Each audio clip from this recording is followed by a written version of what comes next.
Jama'a assalamu alaikum, barkanmu da sake saduwa a cikin wannan shirin na rai dangin goro. Shirin nan da kan ilmantar ya faɗakar kuma ya nishaɗantar da masu sauraro. Sunana Ahmad Isa. To har yanzu dai muna nan a cikin littafin muguwar sakayya wanda Hafsat A. Ladan ta wallafa. Kuma idan masu sauraro za su tuna a shirin da ya gabata mun kwana ne inda muka ji al'amura sun taru sun ƙararin caɓewa mahaifin ummi. Da muka ji babban muradinsa a yanzu shine ya ga ummin gashi Khadija ta daina zuwa balle ya tambaye ta ko nan bata bashi da ita ya je duk inda yake tunanin ganinta amma babu ko labarinta. Muka ce haka dai ake zaune a gidansa gida ya bakin kirin ran da aka samu a ci idan ba a samu ba a haƙura don haka ita ma fa'iza ta ga ta gama idda ta sai ta bi layin yar uwarta Malika ta fara sauraron samarin da ke neman ta don ta samu abun da za ta ci ta sha mai daɗi ta ɗinka sutura a ce wata ba za ta zauna ta mutu a banza ba. Hajara kam abin ya haɗe mata to nan ne muka tsaya yanzu ko za mu ci gaba. Tun lokacin da Kubura ta haɗa wa Zizi dina a gidanta har ta kai ga marin sahabi da zagi fa shi kenan zaman nasu ya daɗa lalacewa. Sam Kubura ta fita harkar sahabi domin ta haɗu da mazan da suka fi shi komai. Dalili kenan da yasa ba ta ganinsa da gashi. Gashi tana ganin cewa ita ce ta taimaka masa kawai dai tana zaune da shi ne don a ce tana da aure amma fa abin da take yi kowace babu igiyar aure a kanta ba za ta nuna mata shaidanci ba. Ta kai Kubura har kawo maza take cikin gidan su watse ita da Zizi domin Zizin ma idan ta samu saurayi gidan Kuburan ne suke haɗuwa.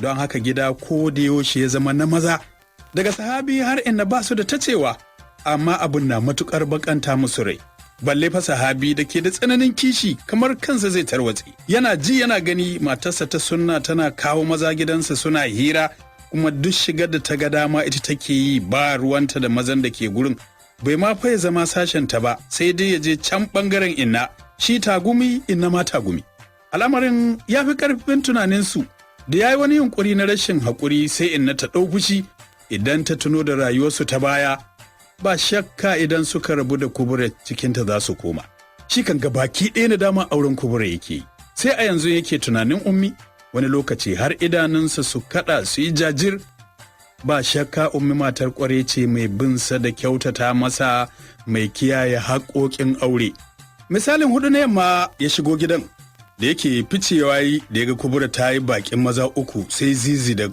wata ƙawarsu Tima.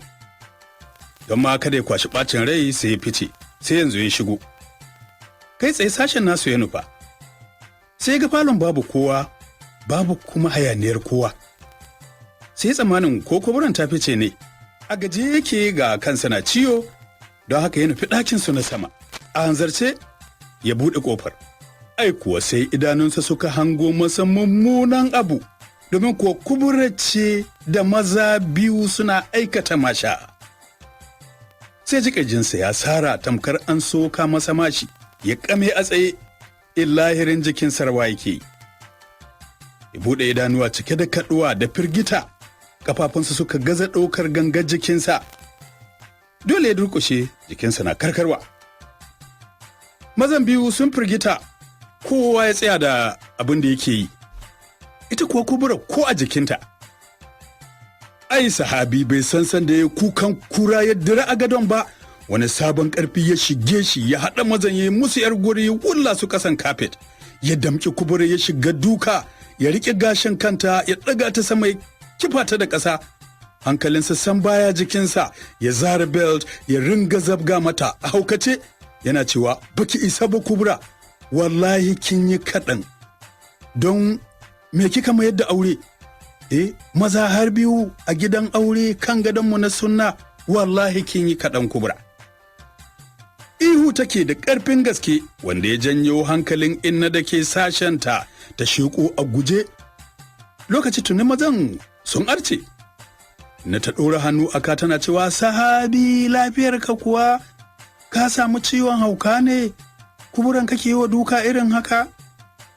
Ina, sahabi bai san ma tana yi ba sai da ya tabbatar Kubura ta da ku ya wuggar da bel ɗin. Kubura ta kifa, jini na zuba duk jikinta hanci da baki, gashi goshinta ya fashe sakamakon buga ta da bango da yi. Inna fa ta rikice ta ruɗe sai ta masa kuka. ta yi kan sahabi. Wai giya ka sha ne? Sahabi mai kubura ta yi ma da ta cancanci wannan hukuncin, ban gaya ma duk abin da za ta yi kada ka tofa ba? Ya fice yana huci, ya dawo falo, ina ta biyo shi a fusace ta tsinka masa mari tana cewa ba magana nake maka ba kana nema ka jaza mana bala'i? Daidai lokacin kuma wayar kubura ta hau ƙara. Allah ya sa a kusa da ita take ta ɗauka, da ƙyar take magana, sai ta ji muryar dadinta. Da fasa kuka, dadi zai kashe ni, sahabi zai kashe. What? Me kika ce kubura? Dadi ya faɗa a firgice, wayar ta faɗi saboda somewa da kubura ta yi. Shi ko sahabi sai zagaye yake a falo yana dafe da kuncinsa. Sai kawai ya fashe da kuka yana cewa na yi rashin mata ta kirki. Tana ta tafa hannaye, amma shi ne ka far mata da wannan dukan kamar ka sami jaka? Ka manta wace ce kuburan ne? Shi kenan ka jaza mana bala'i da talauci idan mahaifinta. Ai bata karasa ba saboda ƙaran motoci da suka jiwo a haraba gidan. Kafin su yi wani yunkuri har sun banko cikin falon. Dadi ne a gaba, wato mahaifin kubura, sai 'yan sanda sama da su 10, mota guda suka yi. Ya ce, ku kama su. Ya tura kai cikin ɗakin. Sai ya fasa ƙara a firgice yana cewa sun kashe ta, sun kashe mu kubura. Sauran ma suka shigo da gudu. Inna tuni ta fara fitsari a wando, balle sahabi da cikin sai murda gudawa ta fara zubowa. Babban cikin sai bugawa sahabi kan bindiga, ya saki wata gigitacciyar ƙara ya zube a some. Dadi ko ya ce, wallahi sai na kashe ku, duk sai na ƙarar da danginku akan kubura. Kun yi kuskuren taɓa min gudan jini na. Shi da kansa ya ɗauko ta suka fito, ya sa a mota suka nufi asibiti, ya ce su tafi da sahabi da inna a gana musu azaba kafin a ga halin da kubura ke ciki. Jikin inna karkarwa yake tana kuka, ɗayan koyon maka mata kulki a tsakiyar kanta yana cewa ba za ki shiru ba? Inna ta fasa ƙara ita ma ta suma. A haka suka isa ofishin 'yan sanda aka wurga su a sel. A ranar sun ga bala'in da ba su taɓa gani ba, dukansu ake. Tuni fuskar sahabi ta sauya kamanni ta kumbura sun tum, idanun ma sun kumbura, baki ya haye, kai kuwa gaba ɗaya shi ma ya kumbura. Inna ma baki ya suntume, jiki ya farfashe, kuma aka haɗa su aka ɗaure a guri ɗaya. Masu duka da dorina na yi, masu buga kulki na yi, tun suna kuka har suka kasa. Kubura ma ta sha bakar wahala sannan ta farfado. Yin likitoci sun rufu a kanta. Da yake harka ce ta masu kuɗi, hankalin Alhaji Tahir ya tashi sosai da tsananin mamakin tsagiranci irin na sahabi da har ya iya dokar masa ya bayan halaccin da ta yi masa. Sai da tabbatar ta dawo normal har sun yi magana sannan ya fice a fusace ya nufi ofishin 'yan sanda ya rufe su da bala'i kan abin da ya ga sun yi wa sahabi. Ya ce me kuke jira da shi kuka kyale shi? So nake in ga kun ɓaɓɓalla shi ya daina motsi daga shi har uwar tasa don sai ya san ya taɓa min ɗiya. Tun farko dama na gaya masa ya kula da kubura kada ya sake ko shi ko danginsa wani ya taɓa ta don sai na ɓata musu bai san ni ba ne. Ai a gabansa DPO ya ɗauko wani narkeken ƙarfe ya ɗaga ya duka a daidai ƙaurin sahabi. Ai ko kafa ta ɓalle je kake ƙas. Sahabi ya fasa razanannen ihu ya suma a gurin. Sai dai bai jima ba ya farfado don wata azabar ta fi ƙarfin suma domin a take ya sake buga masa a tsakiyar kansa. Sai kai zaton sahabi ba zai yi rai ba. Inna kuwa da ya maka mata sau ɗaya bajewa ta yi bata motsi, babbar ɗan yatsanta ya samu don haka sai ya karye. A zuce dadi ya juya, shi ma ya biyo bayansa. Bayan ya kulle su ya gargaɗe su da kullun da irin azabar da za a yi musu kuma kada a sake a yi yunƙurin gyara kariyar sahabi. Ya ce an gama yallaɓai. Kubura sai da ta yi sati 2 a kwance tana jinya sannan ta warke garau aka sallame ta. Sannan ya ba ta labarin abin da ya sanya aka yi wa sahabi da uwarsa. Shi ka sahabi da ina cikin sati 2 ai ga baki ɗaya sun fice daga hayyacinsu sun yi baki sun rame. A rana sai su suma sau 2-3 saboda azaba. Ko da yake kuɗi ne suke aiki, shi yasa sahabi ya koma kamar matacce ko motsi baya iyawa. kullum baya bacci, kafa da hannu a kare ba a gyara ba, sun yi masifar tsami. Ko zungurinsa aka yi ya ringa ihu kenan. Ya yi bakin kirin ya rame, sai idanu a waje, fuskar nan ta yi dulun da tabo ta kumbura. Sam idan ka gan shi ba za ka gane shi ba. Zogi kawai karayan nan ke masa. Kafa ta haye suntum, innama ta rafke, ɗan yatsanta ya kumbura, ya ja wani irin ruwa, banda kuka babu abin da take. Dadi ya ɗauki kubura a mota daga asibitin ya kai ta gun sahabi. Ta tsorata ma da ta gan shi, don sai da ta daɗe ta shaida shi.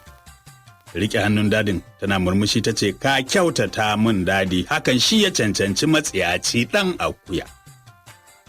Sahabi ya saka kuka yana neman afuwarsu a kan su tausaya masa, a kira mai gyara a yi masa gyaran karaya, kada kafarsa ta ruɓe. Ina ba wanda ya saurare shi a cikinsu, na ma kuka take tana cewa, ni babu ruwa na hajiya kubura, sahabi ne. Sai ta galla mata a rara, tafi can munafuka, aike ce shugaba ma, don haka sai kun gwammace kiɗa da karatu. Sahabi kai ƙaramin ɗan iska ne, kana tunanin za ka taɓa ni ka zauna lafiya ne? Ka manta taimakon da na yi maka? To kai gaggawar sakina, dama ƙaddara ce ta sa na aurenka kuma na gama. Kada ka yi tsammanin za ka sake shiga cikin gidan nan, balle ka yi tunanin ɗaukar ko da tsinki ne, yadda ka shigo a tsiyaci haka za ka fita kai da uwarka mayyar kuɗi. Sai ka je can ka ƙare a talaucinka matsiyaci. Ba za ka sake ni ba? Da daka masa wata muguwar tsawa. Zai ce wani abu ta tsinke shi da mari. Ya fashe da kuka yana neman afuwa. Dadi ya ce, rabu da ɗan iska, bari na kira DPO. Ai da rawar jiki sahabi ya ce, na sake ki kubura.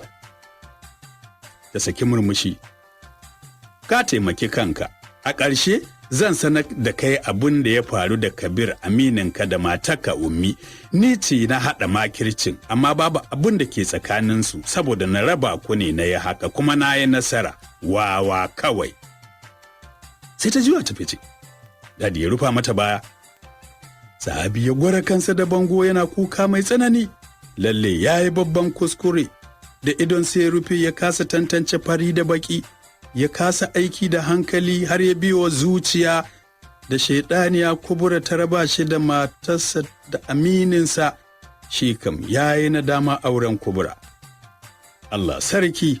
Ummi fa ta sha gaya mun ba abin da kubura ke so illa ganin bayana, ba son Allah take mun ba. Kabir ma ya faɗa mun akwai manufa kubura. Ummi ce matar kwarai da ke so na don Allah. Na rinse idona na nemi kuɗi a gurin Allah, ba gurin ɗan adam ba. Amma ina na yi nisa, gani nake ma baƙin ciki Kabir ke min akan arzikin da ya same ni. Na ɗauki alhakin Ummi ba kaɗan ba. Ko haƙinta ba zai bani na zauna lafiya ba, na cuci kaina, wayo Allah na shiga uku, Allah ka kawo min agaji. Innama kukan take rusawa cike da tashin hankali da baƙin ciki da nadama. Ba shakka ita ma ta yi kuskure, ta biyo raɗin zuciya da jarabar son abin duniya. Sun cuci ɗiyar mutane, sun riƙi kubura, ashe ita ce silar ruguza su gaba ɗaya. Rayuwarsu ta da ta fi kwanciyar hankali. Dama Zakiya ta sha gaya musu, gashi ko waya babu a hannunta balle ta sanar da ita, ko da yake ko ta jima ba abin da za ta iya yi a kai. To, tsawon wata guda suna kulle a cikin ɗakin da aka sanya su. Zuwa lokacin sun ga masaduda da cewa rayuwarsu ta zo ƙarshe. Gabaki ɗaya sun rame, masifar rama da wani mugun baki. Wani babban abin tashin hankali ma, kafar sahabi ta yi bala'in kumbura, wani irin ruwa na fita mai mugun wari, ko motsi baya iyawa balle bacci, ihu da kuka su ne aikinsa. Ko da kuskure ya sa ya dunguri kafar, ko ina da ke gingiɗi ta da ke kafar a ranar ya ringa suma kenan. Zuwa lokacin nadama mai girma ta gama kewaye zuciyoyinsu. Ranar wata litinin Tahir ya zo ya ba da izinin a sallame su, don haka aka fito da su. Sahabi kan babu kafar tafiya, domin da suka matsa masa ya tashi ma yana niyyar tashin, sai ya saki ƙara ya zube a some. Dole suka cincimo shi suka sa a mota. Innama da ƙyar take takawa, ido ya yi kwala-kwala tamkar sabuwar munafuka. Har ƙofar gidansu suka je suka zubar da su. Har lokacin sahabi bai farfado ba, ma ba ta cikin hankalinta, kuma sai ka ce taɓaɓɓiya. Ita ma ƙafa ce ki mata bala'in ciwo. Dama idonta ɗaya ya mutu sakamakon wani duka da aka yi mata a idon da wata dorina ta suma. Tun da ta farfado idon ya daina gani. Da ɗaya take gani da shi, ga ɗan yatsanta da ya kumbura. Ina ta kurawa gidan ƙasar nasu ido wanda ya zama kamar kango domin da aka yi ruwa duk ya rushe. Da sake fashewa da kuka tana jijjiga sahabi amma bai san me take ba, ƙudaje sai bin ƙafar tasa suke yi. Tsoron ta ɗaya kada a ce ƙafar sahabi ta ruɓe saboda wani irin wari da take fitarwa. Ta rasa yadda za ta shigar da shi ko da tsaka gida ne, domin ita ma takawa take da ƙyar da ƙyar. Ta nemi taimakon jama'a suka yi kama aka shigar da shi tsakar gida wanda azaba ta sanya shi farfadowa yana ihu. Jama'a sun cika da mamaki duk da cewa labarin komai ya zo musu. Inna ta sanya sahabi a gaba tana kuka, ihu yake yana surutai, ki taimake ni inna, a raba ni da kafan nan na huta da bala'i, don Allah ki cire min ita. Inna tana kuka ta ce, sahabi ni mata wa ciwon take kuma ba mu da kuɗin nemo maka lafiya. Ya saki ihu yana kururuwa neman ɗauki domin wani bala'in ciwo yake ji. Sai sake somewa. Da ƙyar ta rarrafo ta fito, tana son zuwa gidan Zakiya domin ta zo ta taimaka musu, sai dai ba za ta iya ba, ga idan ta ɗaya ma baya gani sosai. Da ƙyar ta samu wani yaro ɗan gaba da su, Hamisu, da yake na da babur, ta ce don Allah ya taimaka ya je gidan Zakiya ya sanar da ita halin da suke ciki. Ta yi masa kwatance ta dawo ta zube. Minti 20 suka dawo da Zakiya har da mijinta. Hankalinsu a tashe, ta rungume inna tana cewa, ina aka kai ku ina, kowane ofishin 'yan sanda mun je ba kwanan, ashe haka kubura da ubanta suka yi muku? Da ringa kallon su a tsorace saboda bala'in sauyawar da suka yi mata. Inna na kuka ta zayyane musu duk abin da ya faru, ta ce, yanzu a haka aka bar kafar tasa, ai sai ta ruɓe. Abdullahi ya ce, abin tsoron kenan, ku kalli yadda kafar ta kumbura take fitar da ruwa mai wari fa. Zakiya ta rushe da kuka da ta kalli idon inna, ta ce, inna me ya sami idon ki? Na ma kukan take, ta ba ta labari. Ta ci gaba da cewa, mun cuci kanmu a dalilin son zuciya, mun cici ummi, mun ɗaukaka kubura mai kuɗi, yanzu gashi a ƙarshe ta bar mu cikin bala'i da taskon rayuwa. Aurenta babu abin da ya tsinana mana sai bala'i. Watan mu guda a kulle cikin azaba, mun shiga uku. Sake fashewa da kuka. Zakiya makan al'amarin ya girmi tunaninta, ba shakka wannan sakayyar ummi ce da ta daɗe tana gaya masu akan su kula domin haƙi ba zai kyale su ba amma ba su ɗauka ba. Ba domin dai uwa ce ba, da ta ce Allah ya ƙara. Matuƙa sun cuci ummi cutar da ba za ta misaltu ba, wanda a ƙarshe su ne sanadin jefa ta cikin yawon garari a duniya ba a san inda take ba. Dama ta san cewa duk nisan jifa ƙasa za ta faɗo. Kubura ba alheri ba ce a gare su, amma su duka idan su ya rufe da son kuɗi da rayuwar daula, yowa gari yawaya. Abdul ya miƙe yana cewa, ai ba za a zauna haka ba, bari in je na taho da mai gyara. Zakiya da inna suka ce to suna godiya. Wajen awa guda suka dawo da mai gyara. Yana kallon kafar ya ce, ayya, ai kun yi sake, ciwon ya yi tsawo, ni kan ba zan iya taɓa kafar nan ba. Mafita kawai ku tafi asibiti. A take ya taimaka, da yake da mota ya zo mai gyaran suka sanya sahabi a ciki suka tafi asibiti. Da ƙyar likitoci suka karɓe shi suna ta faɗan dalilin da ya sanya suka bar shi da karaya a gida. Aka ɗauke shi aka nufi wani ɗaki da shi, su kuma suka zauna zaman jiran sakamako. Awa wajen 5 sannan likitan da ya amshe shi ya fito, ya buƙaci su biyo shi ofis. Su duka jiki a sanye suka bi shi. Bayan ya zara gilas ɗin idonsa ya dube su ya ce, a gaskiya kun yi sakaci har ciwonsa ya yi muni, ga shi karya har biyu, kafa ta fara ƙoƙarin ruɓewa, don haka dole ku yi haƙuri sai dai a yanke kafar gabaki ɗaya. Suka zaburo a gigice, sai kuma suka fashe da kuka. Inna ta kife a ƙasa babu numfashi a tattare da ita. Hankalinsu ya gama tashi. Nan aka ɗauki inna aka nufi wani ɗakin da ita. Zakiya hankalinta idan ya yi dubu ya tashi. Da durƙushe a gurin tana wani irin kuka. Ta daɗe tana nusar da su illa abin da suke aikatawa, suna ɗaukar haƙƙin mareniyar Allah da ba ta da gatan kowa. Ta rasa mahaifiyarta, ta rasa soyayyar mahaifinta da ta ‘yan uwanta duk a dalilin sahabi, amma ya rufe ido ya yi mata muguwar sakayya. Inna kuwa a matsayinta na babba mai hankali sai ta mara masa baya ta taimaka wajen wulakanta ummi. Abdullahi ne yake tausata akan ta yi haƙuri ta yi shiru. Sama da rabin awa likita ya fito yana share gumi ya ce sai dai ku yi haƙuri, domin kuwa sanadin faɗuwar da ta yi ta haɗu da mutuwar ɓarin jiki. Tun ɗazu muna kanta don shawo kan matsalar, amma abin ya ci tura. Rabin jikinta ya shanye.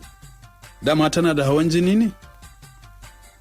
Zakiya ta zabura tana zara ido cikin tashin hankali ta ce, mutuwar ɓarin jiki doctor. Sai ta ɗora hannu aka. Na shiga uku, bayan lalacewar idon inna ɗaya kuma ta haɗu da mutuwar ɓarin jiki. Likita ya ce ku yi haƙuri, dole abin akwai razanarwa, amma za mu ba ta kulawa yadda ya kamata. Shi kuma namijin dole a yi wani abu a kai domin raba shi da kafar, kada ciwon ya taho saman cinyarsa ko ya harbi ɗaya kafar. Tana kuka ta ce, yanzu dakto babu yadda za a yi sai an cire kafar, dan Allah ka taimaka mana. Ya goge gumi a fuskarsa cike da tausayi sannan ya ce, eto akwai wani asibitin abokina ƙwararre ne sosai, yana da ma'aikata da kayan aiki, bara na neme shi, ban sani ba ko akwai abin da zai yi, amma dai gaskiya kafa ta ruɓe. Sai ya ɗauko waya ya kira Dr. Hussein ya yi masa bayanin mara lafiyar. Ya ce to a kawo shi ba matsala. Su duka sun yi farin ciki, babu ɓata lokaci aka sanya sahabi a mota suka tafi, wanda a lokacin bai san wanda ke kansa ba, amma sai da suka shiga ɗakin da inna ke ciki tana kwance tana bacci don bata farfado ba. Zakiya na kuka ta fito suka tafi da sahabi asibitin. Likitan ya yi duben da zai yi, ya ce gaskiya duk wani abu da za a yi ba zai yi tasiri ba. Ko da ko a waje za ku fita da shi, an riga an bari kafa ta lalace ta rube. Kuku a garin yaya ya samu karya har biyu, amma ba ku yi wani yunkuri na kawo shi an ɗora shi ba. Akalla ya yi wajen sati 3 ko 4 a hakan. Gaskiya kun yi babban kuskure. Zakiya ta sa kuka kawai ta kasa cewa komai. Dr. Hussein ya ce, dole fa hakuri za ku yi, haka Allah ya kaddara masa, sai dai idan da hali za ku iya fita da shi a sanya masa ta roba a waje. Akwai wadda inda aka sanya masa ba kowa ma zai gane cewa ba tasa bace. Sai dai akwai tsada. Wannan kuma za ka kawo naira 65,000 na cirewa da magani har zuwa ya warke a sallame shi. Ai sai su duka suka kalle shi a tare, domin kuwa ba su da wannan kuɗin. Mijin Zakiyar ba kuɗi ke gare shi ba, yaron wani ne, ba ya da wani abu sai rufin asiri. Zakiya ta fashe da kuka bayan likitan ya juya tana cewa, Abdul a ina za mu samu kuɗin cirewa sahabi kafa, na shiga uku. Shi ma ɗin shirya cikin nazari, surute kawai Zakiya take. Kai ka janyo wa kanka zama gurgu sahabi, kana rayuwarka cikin kwanciyar hankali da matarka ta kwarai, lokaci ɗaya idon ka ya rufe da kwaɗayi da buri, ka biya wa ruɗin shaidani ya kubura. Ni na san kubura ba alheri ba ce a gare ka, gashi nan ka rabu da ummi kaya asarar mace wadda ka rike kuma ta jefa ka cikin bala'in rayuwa, kuma ka dawo cikin rayuwar da ta fita da kunci da bala'in talauci.